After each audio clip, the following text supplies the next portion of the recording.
அடுத்த தீபாவளி கொண்டாட்டம் ஆரம்பிச்சாச்சு. அனைவருக்கும் இனிய தீபாவளி நல் வாழ்த்துக்கள். இப்ப நான் என்ன உங்கள்கிட்ட சொல்றது? தீபாவளி டெக்கரேஷன் லைட் ஒன்று உடனே செய்யணும். ஊரு கண்ணெல்லாம் அது மேலதான் இருக்கணும். கரண்டே இல்லாம அது எரியணும். காத்தடிச்சாலும் அது அணையக்கூடாது. இது யாருமே சொல்லாத மேட்டரா இருக்கு. காசே செலவு இல்லாம அதை செய்யணும். அது எப்படி முடியும்? அதுக்கு தானே இந்த வீடியோ. அப்ப வீடியோக்குள்ள போலாமா? சரி வா போலாம். போலாம். Welcome to pin and brain channel. நம்பி வாங்க, சந்தோஷமா போங்க.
ஓகே, இப்போ நம்ம தீபாவளி டெக்கரேஷன் லைட் ரெடி ஆகிடுச்சு.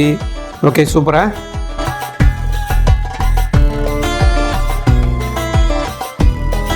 இதில் கொஞ்சம் சூடமும் கிராம்பும் சேர்த்துட்டு டெய்லி வீட்டில் ஏற்றி வச்சிங்கன்னா கொசுலாம் போகும் அப்படின்னு சொல்லுவாங்க. ப்ராக்டிக்கலாக எனக்கு இது வரைக்கும் தெரியல. நீங்க ஏத்தி பார்த்துட்டு கமெண்ட்ல சொல்லுங்க. நான் நம்புற மாதிரி அங்க இருக்குது.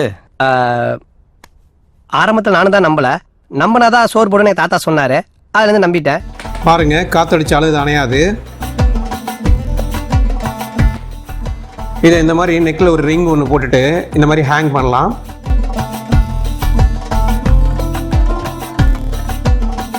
இந்த வீடியோ ரொம்பவே இன்ட்ரெஸ்டிங்காக இருந்திருக்கும். இந்த ஐடியா உங்களுக்கு ரொம்பவே பிடிச்சிருக்கும். இந்த வீடியோக்கு ஒரு லைக் போட்டுருங்க. இதே மாதிரி இன்ட்ரெஸ்ட் உள்ளவங்களுக்கு இந்த வீடியோவை ஷேர் பண்ணி விடுங்க. இவ்வளவு நாளா எங்கடா இருந்தீங்க? மேலும் இந்த மாதிரி தரமான வீடியோகளுக்கு நம்ம சேனலை சப்ஸ்கிரைப் பண்ணிக்கோங்க. பெல் நோட்டிஃபிகேஷன் எனேபிள் பண்ணிக்கோங்க. நம்ம சேனலில் இருக்கிற மற்ற வீடியோஸையும் செக் பண்ணி பாருங்க. ரொம்பவே இன்ட்ரெஸ்டிங்காக இருக்கும். தேங்க்ஸ் ஃபார் வாட்சிங். அடுத்த வீடியோவில் சந்திக்கிறேன். நன்றி, வணக்கம்.